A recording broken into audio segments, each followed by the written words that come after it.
Hello नमस्कार मेरे सभी किसान भाइयों को एक बार फिर से स्वागत है आप सभी का मेरे यूट्यूब चैनल एग्रीकल्चर पर। आज मैं आपको दिखाने वाला हूँ गन्ना में पहली स्प्रे कर रहे हैं हम गन्ना पेड़ी के अंदर। तो उसके अंदर हम कौन कौन से प्रोडक्ट का यूज़ कर रहे हैं, इसमें कुछ डेमो लगा रहे हैं और कुछ का हम बताएंगे कि आखिर किस लिए उनका प्रयोग कर रहे हैं। ठीक है, तो सबसे पहले बात आ जाती है हमारी NPK 19-19 की, क्योंकि ये सबसे बड़ा रोल निभाता है पहली स्प्रे पर। ठीक है, क्योंकि हमें शुरुआती अवस्था में कल्लों के साथ साथ पौधे की जड़ें भी मजबूत हों और रोग और कीटों से बचाए, क्योंकि नाइट्रोजन हमारी एकदम नाइट्रोजन होती है वो हमारी क्या होती है, कल्ले पे काम करती है और फास्फोरस जड़ों पे काम करती है, और जो पोटास होती है वो हमारी रोग और कीटों से थोड़ी लड़ने की क्षमता देती है। ठीक है, तो ये इसका काम होता है NPK का, इसलिए शुरुआती अवस्था में लगाने का। इसको घोलने का तरीका मैंने बता दूँ आपको, इससे एकदम आपको पूरा नहीं डालना है, धीरे धीरे डालना है और धीरे धीरे उसे घुमाते रहना है घोल को, और आसानी से आपका घुल जाएगा। लगभग आपको अगर 6 टंकी करना है तो आपको 12 डिब्बे का घोल बनाना है। सीधा सा यही तरीका आपको अपनाना है। ठीक है, दूसरी चीज़ सबसे पहले लेके आते हैं हम इंसेक्टिसाइड में। इस समय तितली उड़ रही है, पहली स्प्रे इसलिए कर रहे हैं क्योंकि तितली भी है और साथ ही साथ सूडी भी हो सकती है। तो उसके लिए हम सबसे पहले जो यूज कर रहे हैं वो यूज कर रहे हैं हम प्रोफोनोफॉस। ये देख लीजिए आप, प्रोफोनोफॉस 40% और साइपरमेथ्रिन 4% ये हमारे पास है। ठीक है, और उसके साथ में हम दूसरी चीज़ यूज कर रहे हैं, देखिए आप, लेमडा इसलिए हम यूज कर रहे हैं क्योंकि कुछ कीट होते हैं जो उड़ते हैं, पत्तियों को काटते हैं, उस पर एकदम तुरंत अटैक करता है ये लेमडा, और बहुत अच्छा रिजल्ट भी देता है हमें। दो चीज़ें की तीसरी हम इसमें एक यूज कर रहे हैं क्योंकि 038 से हमारे पास और 3102 है, उनमें थोड़ी सूख होने की शिकायतें आती हैं ज़्यादा ही, तो उसके लिए हम एमिस्टार टॉप यूज कर रहे हैं। 3 बीघा के लिए सिर्फ ये डोज है हमारी, 3 बीघा के लिए लेके आए हैं हम इसको।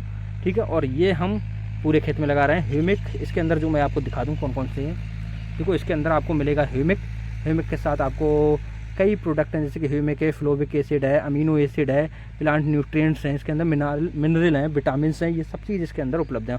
और साथ ही साथ इसमें हम यूज कर रहे हैं E15, ये देख रहे हो आप, E15 का प्रयोग कर रहे हैं। ये सिर्फ 038 और 3102 के अंदर प्रयोग कर रहे हैं, और 50-11 के अंदर बिल्कुल भी हम इसका प्रयोग नहीं करेंगे, क्योंकि 50-11 के अंदर जो ब्यास है वो पहले से ही काफ़ी अच्छा है। अब दिखा देता हूँ मैं खेत में आपको। ठीक है, और एक एक चीज़ पर थोड़ा सा और विस्तार से चर्चा करते हैं। आप देख रहे हो स्प्रे हम करा रहे हैं पूरी तरीके से, प्रॉपर तरीके से खेत के अंदर। ये देखिए, और गन्ना पेड़ी देख लीजिए, ये 038 खड़ा है इस समय अभी, ये देखिए, तो 038 खड़ा है और ये 038 की पेड़ी है इस समय। ब्यास देखिए आप तरीके से, देखिए पहले ये 038 की पेड़ी है, ये पेड़ी देखिए आप पहले, तो ब्यास देखिए इसके अंदर कितना बढ़िया प्रॉपर तरीके से, बहुत अच्छा गन्ना है ये देखिए आप। और इधर 50-11 है उधर लास्ट में हमारा, और बीच में 3102 है इसमें।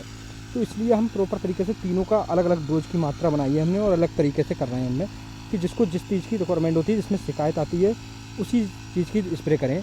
सब में एक हिसाब से हम एक ही दवाई का प्रयोग नहीं कर रहे हैं, सब तरह की दवाई का प्रयोग कर रहे हैं। तो इसलिए मैं बता रहा हूँ आपको, ये वीडियो इसलिए बनाया था मैंने, और दवाई भी आपको दिखाई है। अब इसका रिजल्ट भी मैं आपको 4 से 5 दिन बाद दिखाऊंगा। बाकी इसके अंदर जो आप देख रहे हैं खरपतवार की, देखो स्प्रे करी थी गिलाडो। ठीक है, गिलाडो प्लस अल्ट्राजिन, 2 दवाइयों का प्रयोग किया था। जो FMC की गिलाडो आती है और अल्ट्राजिन, अभी 4 से 5 दिन हुए हैं। ये देखिए अभी फूल ऊपर से पीला पीला यानी कि सफ़ेद सफ़ेद पड़ना लगा सब पौधा। तो बाकी कुछ घास सूख भी गई है इसके अंदर, देखिए ये घास सूख भी गई है, ये देखिए आप प्रॉपर तरीके से। तो दवाई का उसी का प्रयोग करें जिसका रिजल्ट आपको मिला। ये मकैया ये देखिए, ये ऊपर से सूखने लगी है, ये देखिए, सब धीरे धीरे सब सूख जाएंगी। बाकी गन्ना अभी ठीक चल रहा है, किसी प्रकार का कीट गन्ने के अंदर दिख नहीं रहा है, ना ही रोग दिख रहा है। लेकिन एमिस्टार टॉप का जो समय है, क्योंकि ये मोटी गोब बनने लगी है, इसलिए एमिस्टार टॉप का हम प्रयोग कर रहे हैं। ये देखिए, तो अगले पानी पर लगभग दूसरे या तीसरे पानी पर फिर से हम एक स्प्रे करेंगे, उसमें भी एमिस्टार टॉप का प्रयोग करेंगे, नहीं तो सूखने की सहायता आएगी गन्ने की फिर से बाद में। और ये लगभग हमारा जो उत्पादन निकला था 9 लाख में, वो 72 से 75 क्विंटल बीघे का उत्पादन निकला था 038 का। ओवरऑल प्रोडक्शन ये बताया था मैंने आपको, 038, 1150 और हमारा 3102, इन तीनों वैरायटियों का ओवरऑल प्रोडक्शन जो इस खेत में निकला वो लगभग निकला हमारा था 72 से 75 क्विंटल प्रति बीघे के हिसाब से। समय पर सब चीज़ का आप प्रयोग कीजिए, अच्छे रिजल्ट आपको देखने को मिलेंगे। बाकी चैनल ज़्यादा से ज़्यादा लोगों तक शेयर करें, और चैनल पर नए हैं तो कृपया चैनल को सब्सक्राइब कर लें और बेल आइकन को ऑन कर लें। बाकी जुड़ने के लिए आपका बहुत बहुत धन्यवाद।